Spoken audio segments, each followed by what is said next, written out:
Advertencia. Las opiniones y artículos difundidos en este canal son exclusiva responsabilidad de sus autores y no comprometen al canal GLP Automotor en su contenido. Hola, bienvenidos una vez más a su canal GLP Automotor, el primer canal del autogas en Colombia. Este video está patrocinado por GasMax Auto GLP. Actualidad nacional. El día de ayer, 3 de marzo de 2022, se inauguró la estación de suministro número 6 de Auto GLP en Colombia, pero la primera que se monta en el centro del país. Corresponde a una estación de la marca GasMax Auto GLP. Cuenta con un tanque horizontal de 1100 galones, un surtidor doble cara con 2 mangueras con capacidad de atender 200 vehículos por día. Está ubicada en la EBS Biomax Puente del Águila, frente a la Fiscalía en la ciudad de Fusagasugá, en el departamento de Cundinamarca. Arrancan con un precio de 1.823 pesos por cada litro de Auto GLP. Bien por la ciudad jardín de Colombia, bien por GasMax Auto GLP y bien por la calidad del aire que van a respirar sus ciudadanos, que ahora tienen las posibilidades de que sean más limpios. Según palabras de su actual alcalde, doctor John Jairo Ortúa Villalba, hoy por hoy se emiten 43.000 toneladas de CO2 al año en esta bonita ciudad, las cuales pueden ser impactadas positivamente con este nuevo proyecto. Hoy vamos a hablar de un asunto muy importante y es cómo se mide el gas. Pero para hablar de cómo se mide el gas, primero tenemos que hablar de lo que es la metrología. La metrología es la ciencia de las medidas y sus aplicaciones. Tiene que ver con las unidades de medida, con los equipos utilizados para llevar a cabo dichas mediciones, así como la calibración y revisión periódica de dichos equipos. Medir es cuantificar una magnitud, pero ¿eso para qué sirve? ¿Qué necesidad tenemos de realizar esas medidas? Pues eso lo hacemos con el fin de controlar una cantidad expresada a través de un valor numérico y de una unidad específica de la variable medida. Recuerden el dicho que dice que lo que no se mide no se puede controlar y es por eso que necesitamos hacer mediciones. En el caso del gas, por ejemplo, lo medimos en unidades de volumen como metros cúbicos, litros, pies cúbicos, o en unidades de masa como kilogramos, o en unidades de energía que pueden ser BTU, millones de BTU o kilovatios hora. Pero también tenemos que definir unos términos muy importantes, que es el de exactitud y precisión. La exactitud indica qué tan cerca está una medición del valor real de esa cantidad medida. Esa exactitud siempre está asociada a la calidad de la calibración del instrumento de medida. En cambio, la precisión se refiere a cuánto concuerdan dos o más mediciones de una misma cantidad. Por eso a la precisión también se le llama repetibilidad. Y la precisión siempre va a estar asociada a la sensibilidad del instrumento de medida. Por eso en esta gráfica vemos como la precisión tiene que ver con muchas medidas, vemos que la precisión toma la forma, una forma estadística probabilística de campana de Gauss o distribución normal. Por eso vemos esa curva acampanada. Pero para que nos quede más claro el tema, podemos hablar poniendo como ejemplo la flecha, el arco y la diana. Para lo que es precisión y exactitud, veamos el arquero en la figura superior izquierda. Vemos lo que es preciso y exacto. Vemos que los tiros han pegado en el centro de la diana. Mientras que en la parte inferior izquierda vemos algo que es preciso pero no es exacto. No está en el centro de la diana, pero todos los tiros sí pegaron en un punto. Entonces fue preciso, solo que fue preciso en otro lado. En la parte derecha superior vemos algo que es exacto y que no es preciso. Exacto desde el punto de vista que sí le pegamos a la diana, la parte amarilla, pero de todas maneras quedaron dispersos los datos. No es preciso. Y definitivamente en la gráfica derecha inferior, algo que ni es preciso ni es exacto. Entonces ya se presenta mucha dispersión de esas mediciones. Y también tenemos que hablar del tema de sensibilidad de un aparato de medición. Cuando damos el valor de una medida, debemos añadir la información sobre esa sensibilidad del aparato que estamos usando. En este caso de la regla azul, nos damos cuenta que podemos ver, podemos apreciar hasta los milímetros, que son esas rayitas pequeñas que hay entre el 0 y el 1, el 1 y el 2. Esos son los milímetros. Entonces decimos que la sensibilidad es de la décima parte de un centímetro, que es un milímetro. Por eso decimos que la sensibilidad es más o menos 0,1 centímetro. Mientras que en la regla gris solo podemos ver los centímetros. Solo podemos apreciar el 0, el 1, el 2, el 3. Entonces ahí decimos que la apreciación o la sensibilidad es más o menos 10 milímetros, que es 1 centímetro. Por eso decimos que es más o menos 1 centímetro. La sensibilidad es lo mismo que apreciación, son sinónimos. Se le llama apreciación también y corresponde a la menor medida que se puede tomar con exactitud en un instrumento de medición. En este caso de la probeta, la apreciación será de 1 mililitro, que es la raya más pequeña que podemos ver. Pero medir el gas no es fácil. Pero sí muy necesario, y también vale la pena medirlo, ya que podemos controlar las cantidades de gas que fluyen entre diversas partes de las instalaciones, por ejemplo desde el mismo yacimiento, o para saber las reservas del hidrocarburo que tenemos, necesitamos medirlo para saber qué tenemos. Adicionalmente, como el gas se vende y se compra, lo podemos dar en custodia entregando una cantidad determinada. Nosotros compramos, por ejemplo, gas en el Golfo de México y necesitamos traerlo a Colombia, pero las personas que nos venden el gas no son los mismos que lo transportan. El transportador, el dueño del barco es una empresa naviera, y entonces el vendedor tiene que darle el gas en custodia con una medida determinada, y él nos tiene aquí que entregar esa medida determinada. Lo mismo pasa cuando de un mayorista sale el gas en una cisterna.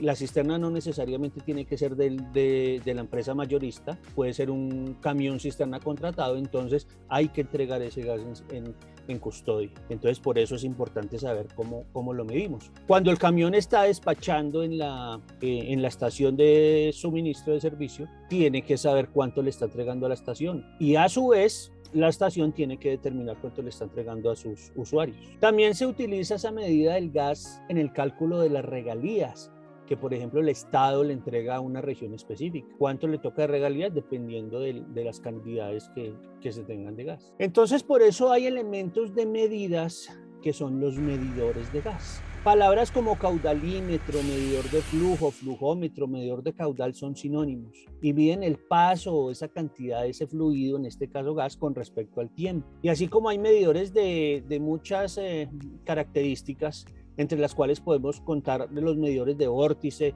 medidores de desplazamiento positivo, medidores de diafragma, medidores de orificio, medidores de turbina o medidores ultrasónicos. Hay unos medidores que son muy usuales en la medición de gas, que son los medidores tipo Coriolis o de coriólisis. Esos son unos medidores que son los que vemos acá en la gráfica. Y definitivamente cuando, en el caso que les mencionaba de la transferencia de custodia de ese gas, entonces instalamos ese tipo de medidores másicos de caudal o caudalímetros tipo Coriolis en las líneas de descarga y del boil of gas. Ahí vemos en esta gráfica de la izquierda cómo un buque descarga el gas hacia las instalaciones. El número 1 es el tanque a la izquierda y el número 4 y 5 son medidores. Y deben ser redundantes, son sistemas redundantes. ¿Qué quiere decir eso? Que los tenemos que colocar en pareja, de a dos, porque el tema de la medición es tan importante que si colocamos solo uno en la línea de gas, de pronto nos falla, y si nos falla, entonces adiós con la medición mientras estamos descargando, y eso no puede pasar. Entonces por eso se colocan sistemas redundantes. Se dice que son redundantes porque si falla uno tenemos el otro de respaldo. En la gráfica de la derecha vemos esos sistemas, y esos medidores van protegidos por una espuma aislante también, para evitar precisamente que hayan pérdidas por transferencia de calor y entonces se vaya a alterar la medida. Y adicionalmente se colocan medidores en la línea del boil of gas. En este caso, en la gráfica de la izquierda es el número 13. Tenemos también que ir midiendo ese gas, o sea, el gas en ese sentido lo medimos en las dos fases, en fase líquida, y también tenemos que medirlo en la fase gas, porque necesariamente un gas licuado va a estar en dos fases. Y en AutoGLP, como les decía, sirve para que las estaciones de suministro realicen ese balance entre esas cantidades que le compraron al mayorista y las cantidades de gas que le están entregando a sus usuarios. Entonces realmente eso nos va a ayudar mucho, porque a través de los surtidores en que le estamos dispensando el gas al usuario, dentro de esos surtidores van unos medidores, y resulta que eso nos va a ayudar a ahorrar costos a la compañía, al dueño de la estación, porque si no tenemos esos medidores bien cuadrados, bien organizados, bien calibrados, podemos estar regalando gas o podemos estar restándole gas al cliente. Entonces vamos a tener problemas con los clientes. Entonces, por eso es muy importante esa medición en AutoGLP. Por eso es que en las estaciones de AutoGLP, esa medida del balance entre la cantidad de gas que se compró con la cantidad de gas que se vendió, tiene que ser esa información enviada cada mes al Ministerio de Minas y Energía a través del módulo SICOM AutoGLP, so pena de sanciones o inclusive el cierre del establecimiento de comercio, en este caso la estación de suministro. Hay que tener mucho cuidado con eso y por eso es importante esa medición de gas, para que nos cuadre el balance.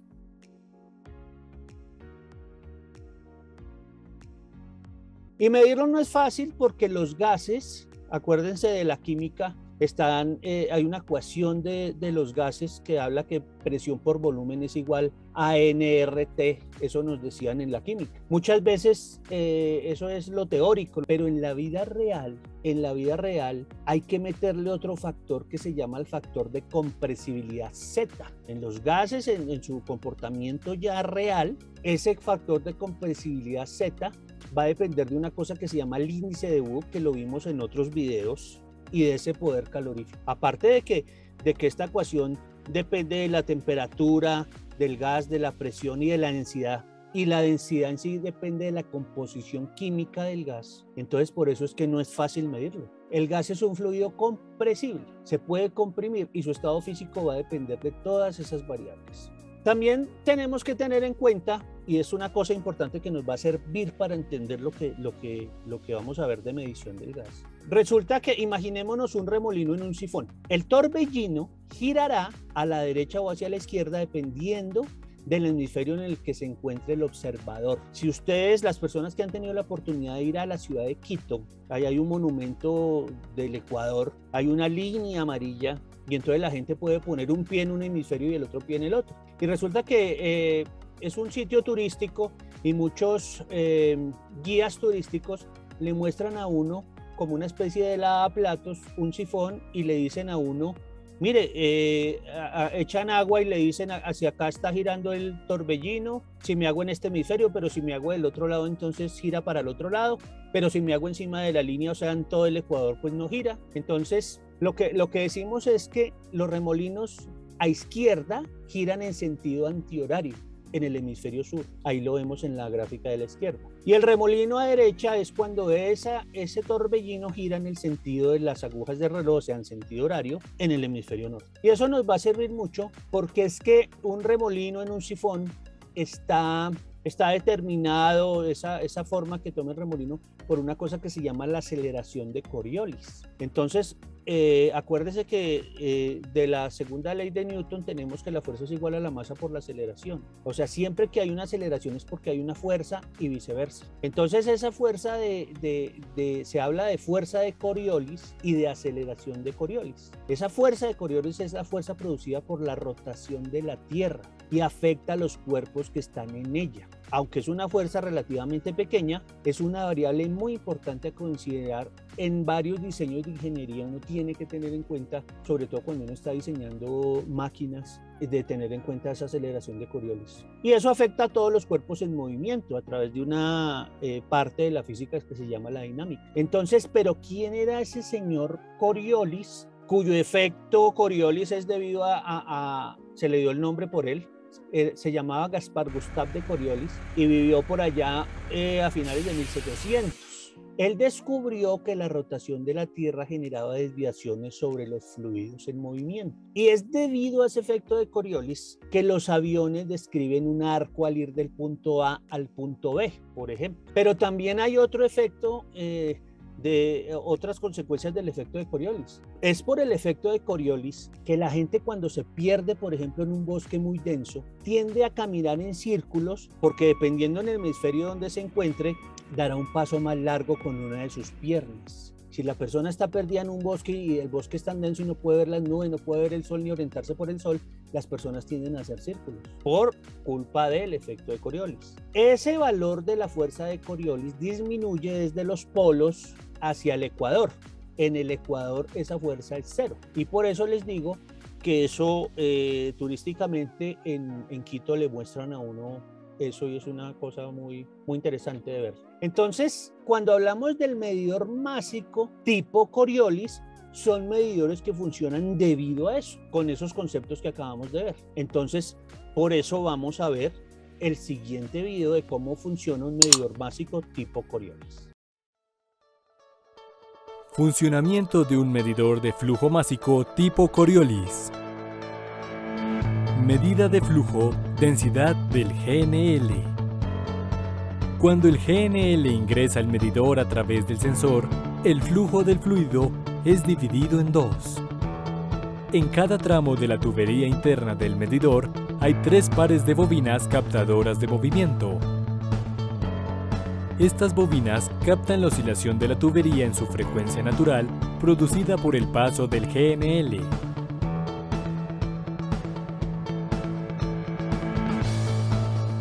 Tanto las bobinas de entrada como las de salida están en fase, es decir, captan la misma frecuencia. Debido a la aceleración de Coriolis, el GNL al interior de la tubería mantendrá una tendencia a girar, como el agua en un desagüe, ocasionando un cierto desfase en las oscilaciones de los dos tubos y por ende en las bobinas captadoras de entrada y salida.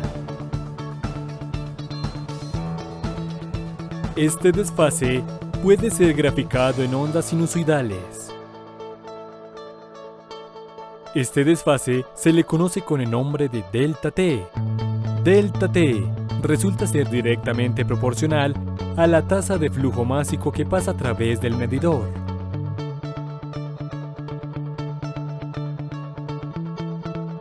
La frecuencia de oscilación nos da un indicativo de la densidad del gas que fluye a través del medidor. Podemos observar una analogía con unas pesas acopladas a un resorte. A mayor densidad, o sea, más pesado, la onda sinusoidal equivalente corresponde a la más alargada. Al contrario, cuando el peso es menor, la onda es más corta.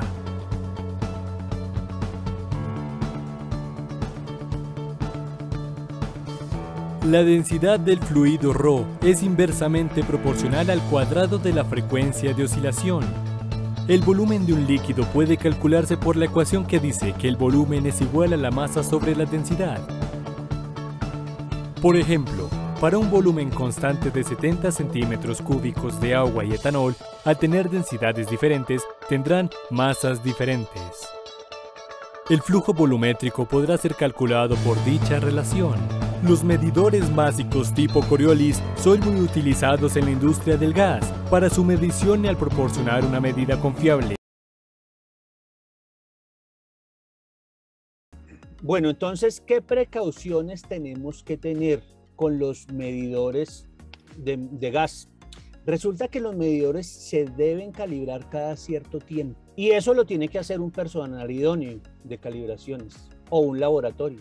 En la estación de suministro de AutoGLP hay que tener en cuenta que siempre se debe llevar un registro de las calibraciones de los surtidores y ese registro tiene que estar a disposición de la autoridad competente. ¿Quién es la autoridad competente? La Superintendencia de Industria y Comercio o las alcaldías. Cuando éstas la soliciten, ellos pueden ir en cualquier momento y solicitar las bitácoras de calibración de los medidores y pueden ir a tomar mediciones sobre el mismo surtidor. Entonces hay que tener mucho cuidado con eso en las estaciones. Se deben recalibrar cuando sobre todo hay cambios en la densidad del gas, precisamente porque ya vimos cómo funciona. Entonces hay cosas que si cambia la densidad, entonces nos puede afectar la medición. Y eso es una cosa que ya nos pasó en el proyecto de GNB. Por cambios bruscos en la densidad del gas, resultábamos o regalando gas o restándole gas al tanqueo de los carros. Entonces, por eso es muy conveniente trabajar en el proyecto de AutoGLP con una sola densidad, que es lo que nos va a garantizar el HD5. Es por eso es muy importante tener una sola densidad, entonces no vamos a tener esos problemas de estar recalibrando y que se nos está variando la medida que le estamos entregando al cliente. Porque entonces el cliente lo primero que va a hacer es que le va a echar la culpa al gas y va a decir ese gas no rinde, ese gas es malo, ese gas, y mentiras que puede ser un problema en la medición. ¿Y qué unidades de medida tenemos? Resulta que en AutoGLP la normatividad exige que se venda el GLP al usuario en unidades de volumen. ¿Y cuáles son las unidades de volumen que conocemos aquí en Colombia? En Colombia manejamos mucho el galón americano, y por eso ustedes ven en el tótem de una estación no solo el precio, sino que dice el precio por galón. Entonces gasolina tanto, la gasolina está a tanto, el diésel a tanto. El gas se vende en metros cúbicos, el gas natural se vende en metros cúbicos. Pero el GLP, y dado que Colombia está en la Organización Mundial de Comercio y tenemos unos compromisos como país adquiridos, que tenemos que trabajar con el Sistema Internacional de Unidades, y la unidad de volumen en el Sistema Internacional de Unidades es el litro, no el galón.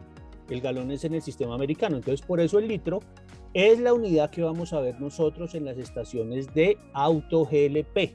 Entonces es muy importante que veamos, si no, vamos a tener el valor gas, GLP, litros, y vamos a tener, si la estación también vende GNB, entonces vamos a tener metros cúbicos. Y es muy importante ahí no confundirse con los precios, porque son unidades diferentes. Entonces ahí es prácticamente, le estamos diciendo manzanas a un precio y peras a otro precio. Entonces ahí no podemos comparar de que es que tal combustible es más barato que el otro, si no hacemos la conversión en lo que se llama el galón equivalente o en unidades de energía, ya que nosotros estamos muy acostumbrados a ver el precio de los combustibles en galones, y hay algunas propuestas en algunos países de que se venda al público el autogás, sea vendido en unidades de energía, o sea BTU. Así como compramos millones de BTU en el Golfo de México o en cualquier país que venda gas, entonces es venderle al cliente en BTUs. Pero eso todavía no ha prosperado, esa propuesta, porque finalmente todo el mundo se mueve con el Sistema Internacional de Unidades. En cualquier país del mundo donde ustedes vayan a comprar GLP, excepto Estados Unidos en este momento y excepto también Gran Bretaña, todo se vende en litros. En Europa se vende en litros, y por eso muchas pruebas se hacen en kilómetros por litro, las pruebas de consumo, tantos kilómetros por litro. Entonces el litro es la unidad que vamos a tener. Oye, ¿deseas pautar en nuestra revista? ¿Qué estás esperando? Comunícate con nosotros. Datos interesantes con Propanito. Error. Es la diferencia entre el valor medido y el valor convencionalmente verdadero de la variable que se está midiendo. Incertidumbre. Es la cuantificación de la duda que se tiene sobre el resultado de la medición. Toda medición siempre está afectada por alguna incertidumbre.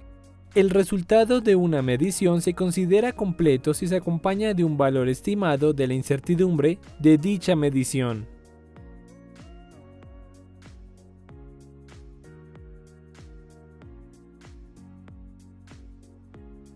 Normatividad en metrología. Ejemplo: 15 grados centígrados más o menos 0,5%.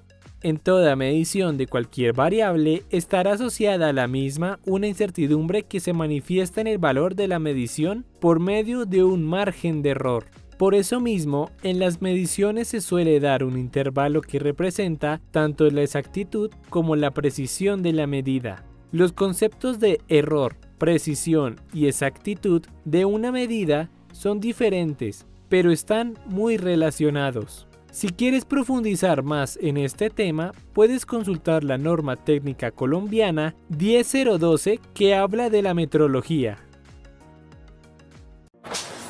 ¿Sabías que al escanear nuestro código QR puedes leer nuestra revista y seguirnos en todas nuestras redes sociales? Muchas gracias y nos vemos en el próximo video. Ten en cuenta suscribirte a nuestro canal de YouTube. Deja tu like para seguir subiendo contenido. Además, déjanos en los comentarios las dudas que tengas y las responderemos en el próximo video. Síguenos en Instagram y en nuestra fanpage de Facebook como @glp_automotor para conocer las novedades del canal, próximos invitados y eventos. También puedes encontrarnos en LinkedIn como @glp_automotor. Escanea nuestro código QR para leer nuestra revista. Para contacto comercial, escríbenos al correo glp.automotor@gmail.com o al número de WhatsApp +57 313 750 3854. Nos vemos en el próximo video. Creamos cultura del autogás.